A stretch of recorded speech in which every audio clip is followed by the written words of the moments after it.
ಆಟ ಆಡಿದ್ರೆ ಚಂದ್ರ ಹತ್ರ ಅಂತೂ ಇವನು ಬೇಡ ಇವನು ಹೆಲ್ಪು ಬೇಡ ಅನಿಸುತ್ತೆ. Hi welcome to my mini vlog. ಇದು ಭಾನುವಾರದ ವ್ಲಾಗ್ ಆಗಿರುತ್ತೆ. ಇನ್ನು ಭಾನುವಾರ ನಾವು ಸೊಪ್ಪು ಮುರಿದಿದ್ವಲ್ಲ, ಹಾಗಾಗಿ ಇನ್ನು ಆಳುಗಳು ಕೊಟ್ಟಿದ್ದು ಅವರೆಲ್ಲ ಕಟ್ತಂಗೆ ಒಳಗಡೆ ಹಾಕ್ಕೊಂಡು ಎಲ್ಲ ಏರಿಸ್ಕೊಳ್ತಿದ್ರು. ಇನ್ನು ಇವರೆಲ್ಲ ಕಟ್ ಮುಗಿಸೋ ಅಷ್ಟರೊಳಗೆ ನಂಗೆ ಸ್ವಲ್ಪ ಪಾತ್ರೆ ತೊಳೆಯೋದೆಲ್ಲ ಇತ್ತು, ಅದನ್ನೆಲ್ಲ ಮುಗಿಸ್ಕೊಂಬಂದೆ. ಅಷ್ಟರೊಳಗೆ ಇವರೆಲ್ಲ ಕಟ್ಟಾಗಿತ್ತು.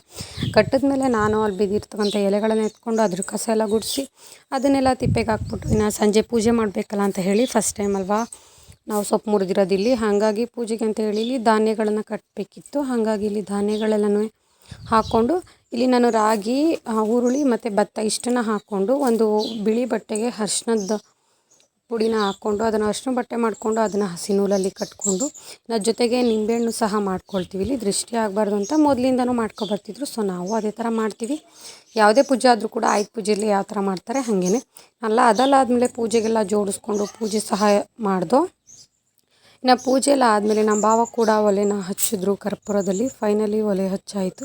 ಇನ್ನು ಇದೆಲ್ಲ ಮುಗಿದ್ಮೇಲೆ ಇನ್ನು ನೆಕ್ಸ್ಟ್ ಡೇ ನನಗೆ ಮಂಡೇ ಇರೋದ್ರಿಂದ ವಾರ ಕೂಡ ಇತ್ತು. ಹಾಗಾಗಿ ಬೆಳಗ್ಗೆ ಎದ್ದು ಬಾಗಿಲೆಲ್ಲ ಗುಡಿಸಿ ರಂಗೋಲಿ ಹಾಕಿ ಅದೆಲ್ಲ ಮುಗಿಸಿ ಅಪ್ಪುಗೂ ಕೂಡ ಸ್ನಾನ ಮಾಡಿಸಿ ರೆಡಿ ಮಾಡಿದೆ. ಇನ್ನು ನಾನು ಕೂಡ ಇವತ್ತು ಸಂಜೆ ವಾರ ಮಾಡೋಣ ಅಂತ ಹೇಳ್ಬಿಟ್ಟು ಸ್ವಲ್ಪ ಬಟ್ಟೆ ಎಲ್ಲ ತೊಳೆದಿತ್ತು, ಅದನ್ನೆಲ್ಲ ತೊಳೆದಾದ್ಮೇಲೆ ಹಾಡೆಲ್ಲ ಬಿಟ್ಕೊಟ್ಬಿಟ್ಟು ಅಪ್ಪು ಕೂಡ ನನಗೆ ಹೆಲ್ಪ್ ಮಾಡ್ತಿರ್ತಾನೆ. ಮಧ್ಯೆ ಹತ್ತಿರ ಅಂತೂ ಅವನು ಬೇಡ ಅವ್ನು ಹೆಲ್ಪು ಬೇಡ ಅನಿಸುತ್ತೆ.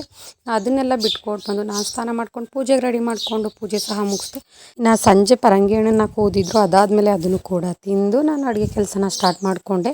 ಇನ್ನು ಈ ವ್ಲಾಗ್ನ ನಾನು ಇಲ್ಲಿಗೇ ಎಂಡ್ ಮಾಡ್ತಿದ್ದೀನಿ. ಇಷ್ಟ ಆದರೆ ಪ್ಲೀಸ್ ಲೈಕ್ ಮಾಡಿ, ಹಾಗೆ ನನ್ನ ಪೇಜ್ನ ಇನ್ನು ಯಾರೆಲ್ಲ ಫಾಲೋ ಮಾಡ್ಕೊಂಡಿಲ್ಲ ಬೇಗ ಫಾಲೋ ಮಾಡ್ಕೊಳ್ಳಿ. ಪ್ಲೀಸ್ ಸಪೋರ್ಟ್ ಮಾಡಿ. Thank you.